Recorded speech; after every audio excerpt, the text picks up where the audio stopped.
Today my guest is Eric Potter. Eric, how you doing? Doing all right. Had a great time here at the conference, and Yeah, so did I. CodeStock just ended. You had, of course, the last session. yeah, which of was the tough. last day. But I looked in there. It looks like you had a pretty good audience. They were engaged. Yeah, they grilled me. It was grilled fun. you? Is that Yeah. right? Okay. It's every time I do this Roslyn talk, I learn something, which is great. Yeah, Rosalind's a pretty cool thing. Let's not talk about that now. Actually, Okay. I had Dustin Campbell on here talking about Rosalind not Yeah. too long ago, and he knows it inside and out. As he should. But what you're doing here is really cool. This is a weapon of mass destruction, right? This is what is it? You tell me. What is it? So it started when I was trying to get my kids a little more interested in programming, and they were very much into Nerf guns, and so I wanted to figure out how I could have them writing code fairly easily to fire this thing. And what I ended up with was using ScriptCS, which is Glenn Block's project to run C# as a scripting language. Okay.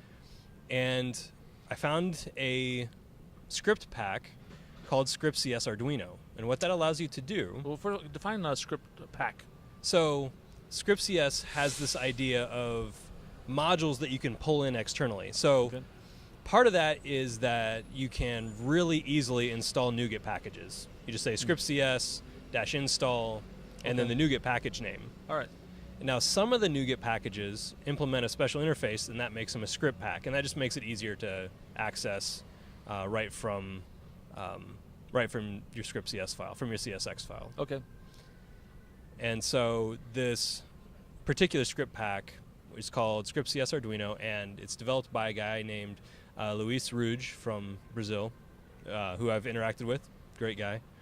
And the idea here is that the Arduino is simply a slave. It's running the Fermata firmware on the Arduino, and it's not making any decisions on its own. Fermata firmware is the manufacturer's firmware? It's the firmware that just makes the Arduino the slave. Oh, okay. So the Arduino is not really making any decisions. It's just listening from commands from Okay. ScriptCS. Oh, okay. So this won't work. There's nothing deployed to the Arduino.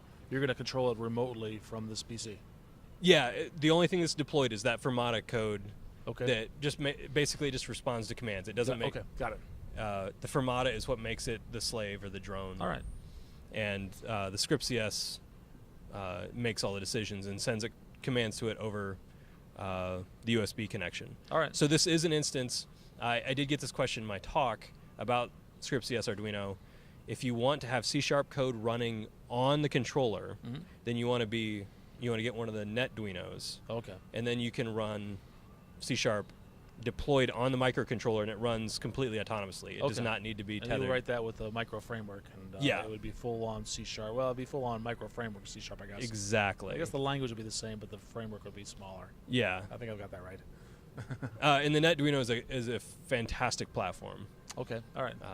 But this is the Arduino platform. Okay. So you're remote controlling this. It's Yes. the slave. You're the master. And tell me what the code looks like. I know you can't see it here, but how's this code? We're talking a Visual Studio solution. So one of the great things about ScriptCS is that it allows you to have C# but with a relaxed syntax. So I can have my C# statements like, set pin 1 high, which is what I do to control the MOSFET, to control the relay. Mhm. But I don't have to have a class. I don't have to have a namespace. I don't have to have a Visual Studio project file or solution file. I can just have a CSX file with my C# commands. Oh, I see. Okay. And then you just call that file, and it runs all the commands in order. Right. So let's say I've got the file that we'll be looking at here is just called nerfgun.csx. Okay. And so at the command line, you simply type scriptcs nerfgun.csx, and all the commands are executed. Okay. All right. When you're developing it, are you developing it in Visual Studio, or are you developing it in Notepad, or what? You could. It's a text file, and so if you want to open it in Visual Studio, that's fine. I typically am either using Notepad or Vim, because I'm a Vim guy. Okay. But Notepad++ or whatever your favorite editor is. Okay. So Visual Studio doesn't buy you anything with CSX files, or does it? I think you get syntax coloring, but Okay. that's about it. Do you get that in Notepad++, or do you get that in Yes. Vim? If you bind the CSX extension to the CS extension, and you get the syntax color. Oh, okay, that's something provided by the framework by ScriptCS. Well, no, it's something you'd have to set up in your Vim config file. But I see. Okay, all right. So what now the file you're looking at? So there's what kind of commands are you setting? Like text commands just through along the wire, like one at a time, or are you creating objects, or what's that look like? So ScriptCS Arduino gives you some classes that you can create to abstract away some of the microcontroller nature. So I can have method names, and I have an enum that tells me what pin I'm going to operate on, and I have an enum to say what I'm going to set that pin to.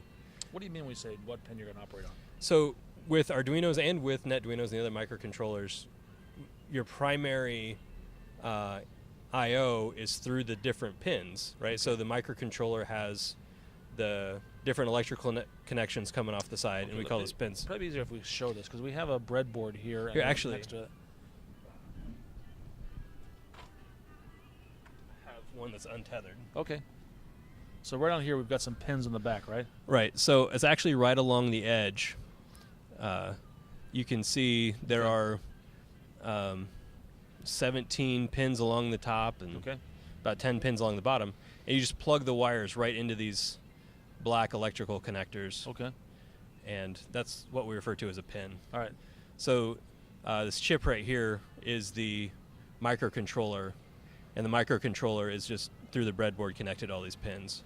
Okay.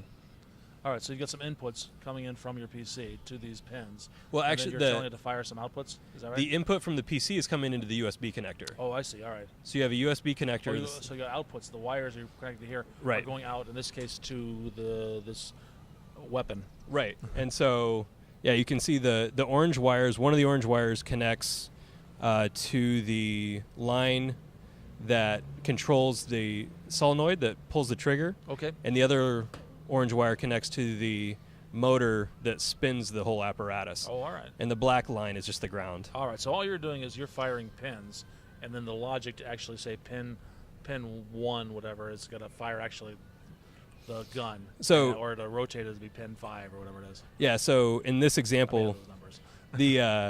This orange wire here is connected into pin 8. Okay. And so when I put voltage, or I set pin 8 to high. Okay. And that will set pin 8 to 5 volts, which then, through the electronics, is connected to a MOSFET, which then sends 24 volts through to the solenoid. All right. Okay, I see. And that'll fire it. And that'll fire. That'll pull the. That will actuate the right shoulder, I think. Yeah. Let's do it. All right.